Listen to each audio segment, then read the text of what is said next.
Welcome to Online Game Freaks. This is Freaks, and I'm so glad you've joined us for our continuing Scrap Mechanics survival series. In this episode, it's time. We're going to build a weapon. I'm worried, of course, about the big farm bots that are going to come during a raid, and when they hit hard, and we need to be able to make sure that they just get no time to do any damage to the base. So what we're going to do is we're going to build a turret, a manned turret, and we're going to put a lot of weapons on it. Just to make sure that we have the most punch possible. And we're going to need to find a way to place it that we can get the most reach and most effectiveness out of it as well. So in this episode, I hope you look forward. We're going to learn how to build a turret, and we're going to, of course, test it against some of our raids. First step in this is, of course, we're going to build a bit of a foundation, just a platform to build off of. And we're going to start with showing how it's put together. There will be a bit of disassembly when we put it in its actual mounted location, but that's okay. We need to make sure everything's working, and then once it's proven effective, then we can put it in its final spot. So far, build a platform, and we're just putting together, and actually, let's go ahead. And of course, a turret needs to be able to go left and right, so we're going to start with some bearings. That's the left and right, and no particular preference. This will be our forward and back, or up and down, depending on how you want to look at it. So there we've got our bearings. And next what we'll do is put the chair on it, just so we can get a feel for how this is going to work. And I do want it to have just a short, I want it to be tight. The thing about this is if something gets straight down, we want to be able to reach it. So we're going to build the front end a little snub-nosed, just so we can make sure we don't have any blind spots. Yeah, let's see. If I move it back, I get the most snub-nosed feel here. You know, I won't have as many blind spots. And there basically is the turret 101. So now it's just to make sure we can make it move and do all the stuff we want it to do. But that's the excellent start. You can see here, those are two bearings. Now, the thing about a turret is you can't just attach the seat to it and the left and right. It starts to steer like a car, and if you point left, it just goes to left and then snaps right back. So the best way I have found to make this all work is to use electric motors. And for that, you're going to need a few of them. You're going to need 3, but they work really, really well. And let's just go ahead and throw these on the platform. And I'm going to put them next to the platform. Give us some room to work with. Throw them out here nice and wide. And yeah, we'll throw the third one in the back. Yeah, in the back for symmetry. I do like things symmetrical. Oh, let me put a couple of feet on this. So when we need to take things off for testing, you know, it won't just flop around as much. If you run the seat to an engine to the front and back, right? If you want it to go up and down, that works really well. Single engine, you can attach it, you can dial in the speed that you want it to go here, and it'll work fairly well. However, it doesn't know what to do with the left and right when you do that. It's going to act really funny if you just try to act one seat to an engine to the left and right. The challenge with doing this is that it still only runs when you push forward and back. Engines don't know left and right. So if you just attach it, your forward and back are still going to be both turning you left and right and forward and back at the same time. It just doesn't work. So you need a converter. You actually need it to convert the left and right signal separately so that it can actually turn when you use the left and right, or the A and D keys rather. That's what we're trying to do here. And of course, to do that, you can't just use one bearing like you can on a car to steer. You're going to need 2. So already we're going to need to do a little quick mod here where we add another bearing in the middle. Let me just drop that out. Oh, excuse me. Here we go. Don't mind the mess. And then I'm gonna figure out where to grab this. Somewhere, I think there. Yeah. If I can just get into the, you know, sometimes it's would one more hammer hit have been more efficient. All right. So we'll put this on another bearing. Make sure we're lined up. So now we have a left bearing and a right bearing, and one for each of these engines, so that we can turn them. And then the trick is we have to convert the left and right signal to the right place. To do that, we're going to build this little AD converter. I don't know a better technical name for that, but we'll put a bearing here and a little elbow. We put the T on it in the middle, and then I like to use these little blocks here. They're light, they slide well, and they're a little more durable. And what we're going to do is add sensors to actually read the movement that these are going to pick up on each side. There we go. And these can just be, oops, I missed. It's a little tight with the seat in here. Maybe I should have built it back a notch, but I do like things compact. It's just instinctual. If I go to 2, yeah, it's too far. You see, it clicks on at 2, it won't at 1, which is perfect. Nice and tight and efficient. We want it to be responsive. That's why we're building it as small as we can, just so we can make sure it's reactive. And that part, this bearing in the middle, is what we put the seat into. And it'll act like just right, turn left, it turns left, turns right, turns right. And the sensors themselves is what it'll pick up the motion and is what we want to turn on the engines. So that way. And we can figure out which way the bearings need to run here in a second. But basically when it hits this sensor, we want it to engage this motor and vice versa. And we may need to switch that just depending on how it feels in the seat here in a sec. That's just part of the game, a little fine tuning. But this is, oops. Oh, we haven't done anything with this front to back bearing, but we'll just attach it to the motor. So I got a battery container and some extra batteries, and we'll just slap it on the back for now. Put some batteries in it and tie it into our engines. You get juice. You get juice, you get juice. And make sure they're on. We're just gonna do real slow for testing and dial it in as we go.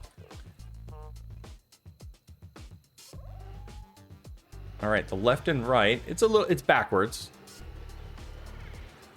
but it is working. And I think, okay. All right, we got a little fine tuning to do here. Aha, gotta tie the seat to the motor. Now we should have control. Oh, we do. It's backwards, but we do have control. So that's just a matter of flipping this first bearing like so. And now, it's already working. This is great. I push forward, it goes forward. Go back, it goes back, and we have control. If we go to first person, you get a much better feel for how the turret's gonna work. It's a little slow, but if you go too fast, it's really hard to hit a mark. So we'll figure that out when we get a gun on it. Now let's give it a shot. Left. Here we go. Right. Forward. And back. That's really good. It's working great. It's now a manned, well, right now it's like a kiddie ride out in front of a grocery store, but it works great the way we want it to. Left, right, up, and down. And if I'm going to bump them up 1 notch, give it a quick test.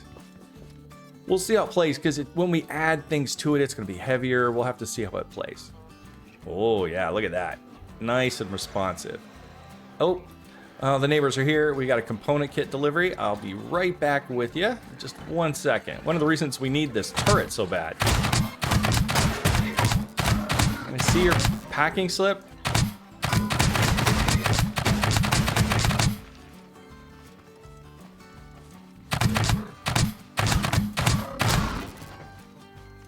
Our next step, so it's not just a kiddie ride, is to actually put a weapon on this thing and, head towards our intended purpose.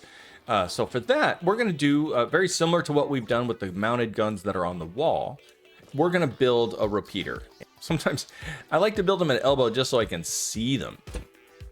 Figure out who's who. You can see the connections better, that is.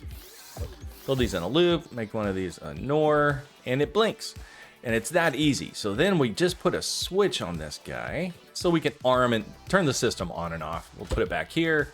And that can be, well, I don't want to make it switch 1. So we'll hold off on wiring it to the seat. But we will wire it to one of these AND gates. And, unless this is on, it won't blink. Just hopping around to get a gun spot. So let's put the gun right here on the front. Just perfectly lined up. And you can see right over the top of the gun when you're on it. So that's a great place to centralize it, just right over the front. And I'm using this bike seat. I like how it centers. It's a 3 wide and not a 4 like a car seat. So you get the gun mounted right in the middle. So it's gonna need potatoes. Gonna need some French fried potatoes. So let's get that on here. Boom. Okay. Now, and put the, I got extras. So we'll put those in there. Great for testing. And that's the weld tool. Potatoes go to the gun, and the gun will be activated when the switch is on. There we go. So we tire that into the logic gate. So we turn this on. Whoop. It's ready to go. But that also has to have a button that's tied to the seat. This one is our number 1 button. And this also goes to the AND gate.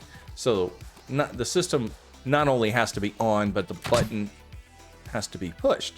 And because it's a blinker, if we hold it, it's a machine gun. All right, let's take some pot shots at a sunflower. That seems okay. Got to get used to the sensitivity. We'll dial this in. The electric motors are a little touchy, but with some more weight on it, it may slow down. So here we go. And it's tied to the number 1. Oh, and you see how it shoots higher? So we'll make sure our sight takes that into account. So from here, it's a matter of we got to do the installation of mounting this someplace and protecting it so it's safe. And I have an idea, I think that's going to work, that involves something we fetched earlier in our series, and I think I just found a great use for it. So let's go ahead and get that situated. Now that we know how to make a gun turret, let's install it in the best place that we think we can get the most use out of it.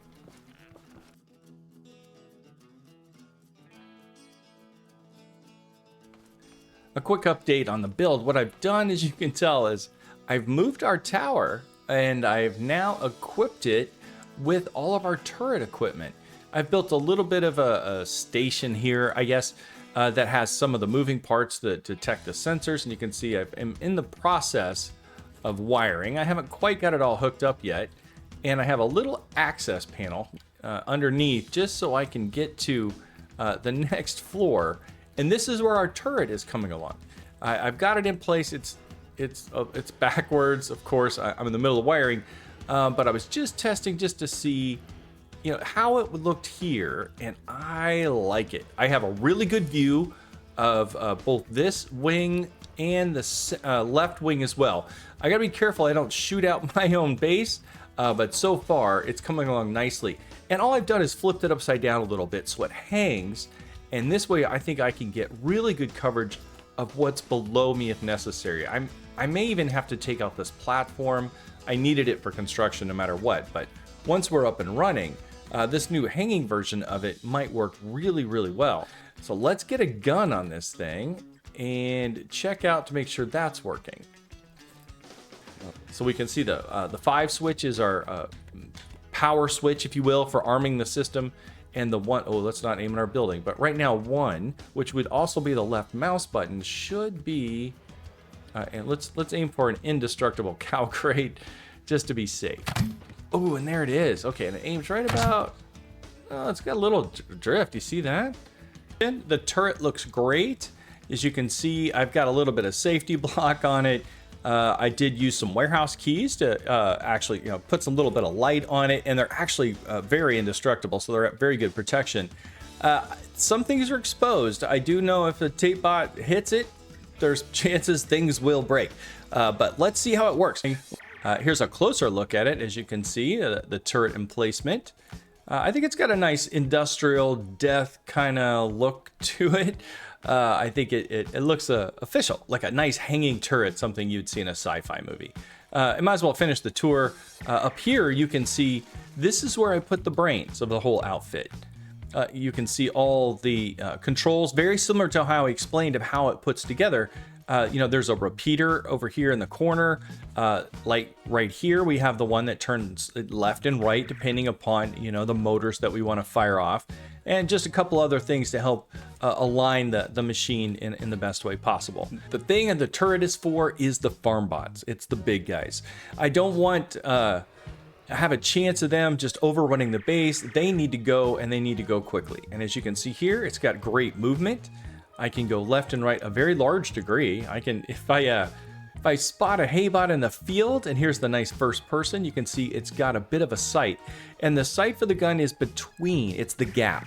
If it's on the line, it's too far up, and so you kind of do that, and it varies a little. But, well, you know, here, let's just shoot it. Oh, well, for science. Oh, and there we go. We actually have, I tried to fire it, but you can't. In this case, it's got a switch we put on the master, and now we're armed. And in this mode, I can fire the main gun in the front. Let's line up a little bit on this cow. Ooh, a little high, a little low, but, you know, it fires enough spuds. Eventually, we'll get that cow. But I do have a secondary cannon system, as you can see here. The other guns pop up. They rotate a little bit into position. And from here, you can see now I've got the second guns, which actually go to a different ammo canister. So if I'm out of one, I actually have these I can fire two. But these are actually meant to be fired with the big gun. Ooh, I hit him there. He went running. I did get a shot in on him. And man, these things fire a long distance. I don't know, I might have hit him again. Oh, I just hit my own base. And that's the other thing too. This turret is facing directly into the base. And I'll lose one for science. And as you see here, if I hit my own base, oh boy, I just want to make sure I hit as little as possible. Look at that, I just broke out 2 whole panels. I'll have to replace that. Chance to upgrade. Maybe we'll do a little bit of this old scrap house on the damage over there. But this turret works wonderful. I get great visibility, good view. I'm not worried about aircraft at this point, but I could, and if I need to, it has a pretty good reach going down. So if something does go to the base of it, I can hit a pretty good area of the base. So next step is, let's go ahead and I'm going to refill the ammo, and I keep it just in the floor right outside. Oops, I didn't turn it off. You know, you got to turn your toys off. Here we go. And the ammo I keep in the floor. If you look down here, you can see I've got batteries. This is the secondary canister for the guns on the sides, and the primary canister for the gun in the front. And it's empty as of now, but I've got some on me. It's 30 seconds to raid time. We got to get on our seat. All the ammo's full, batteries, well, enough. We'll get through the night, certainly with the batteries we have here. All right, 10 seconds. We need to engage our system. Let's activate it. We are activated, and we got the searchlights sweeping. Very helpful at night. We can see our targets. And let's go ahead and activate full bot mode, even though I don't need it. And here we go. Let's zoom into first person and see if I can hit anything.